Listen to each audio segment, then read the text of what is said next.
शीतल एक सुंदर, सलीकेदार और समझदार महिला थी। उम्र 35 के करीब थी, लेकिन चेहरे की मासूमियत और आंखों की गहराई अब भी लोगों को आकर्षित करती थी।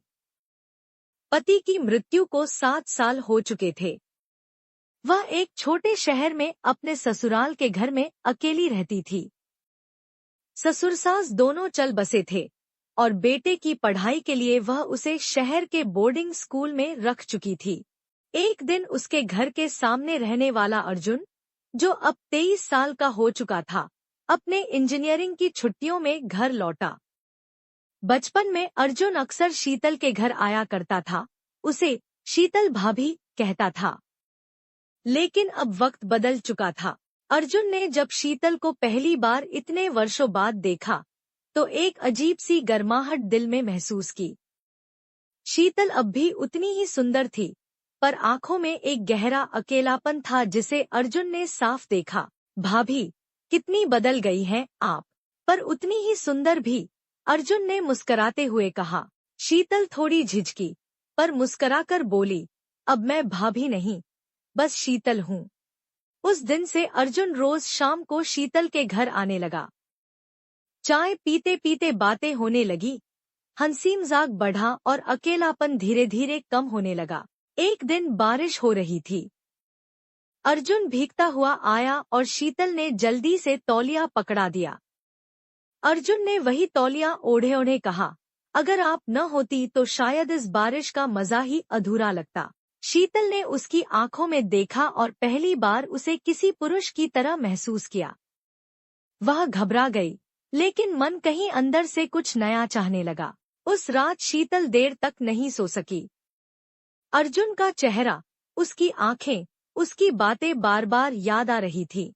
एक दिन लाइट चली गई। अंधेरा था, मोमबत्ती जल रही थी। अर्जुन वहीं बैठा था और दोनों बात कर रहे थे। क्या आपको कभी किसी की कमी महसूस होती है? अर्जुन ने धीरे से पूछा। शीतल कुछ क्षण चुप रही, फिर बोली, हर रात महसूस होती है, पर अब आदत सी हो गई है। अर्जुन ने उसका हाथ थामा। अगर मैं कहूँ कि मैं उस खालीपन को भरना चाहता हूँ, क्या आप मुझे स्वीकारेंगी? शीतल की आंखों में आंसू थे। उम्र का अंतर, समाज की सोच, सब उसके मन में उमड़ने लगा। पर उस स्पर्श में सुकून था।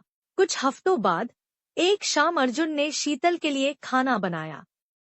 मोमबत्ती के उजाले में दोनों ने खाना खाया, फिर बातें करते करते पास आ गए। शीतल ने अर्जुन के गले लगते हुए कहा, तुमने मुझे फिर से औरत होने का एहसास दिलाया है। ये एहसान मैं जिंदगी भर नहीं भूलूंगी। अर्जुन ने उसके माथे पर चुमा। ये एहसान नहीं, प्यार है, जो मैं ताउम्र निभाऊंगा। उस रात दोनों ने पहली बार एक दूजे के करीब आने की सीमा लांघी। वो रात सिर्फ शरीर का नहीं, आत्मा का मिलन थी। लेकिन अगली सुबह ही शीतल असमंजस में थी। लोग क्या कहेंगे? उसकी आवाज कांप रही थी। लोग हमेशा कुछ ना कुछ कहते हैं। अर्जुन बोला, पर मैं चाहता हूँ कि तुम मेरी जिंदगी बनो। क्या तुम मेरी बनोगी? शीतल ने आंसू पोंछते हुए कहा, अगर तुम्हें हिम्मत है समाज से लड़ने की, तो मैं तुम्हारे साथ हूँ। अर्जुन ने अपने माता पिता से बात की। पहले तो विरोध हुआ, पर अर्जुन की दृढ़ता और शीतल के संस्कारों ने सबका दिल जीत लिया। कुछ महीनों बाद अर्जुन और शीतल ने एक सादे समारोह में शादी कर ली।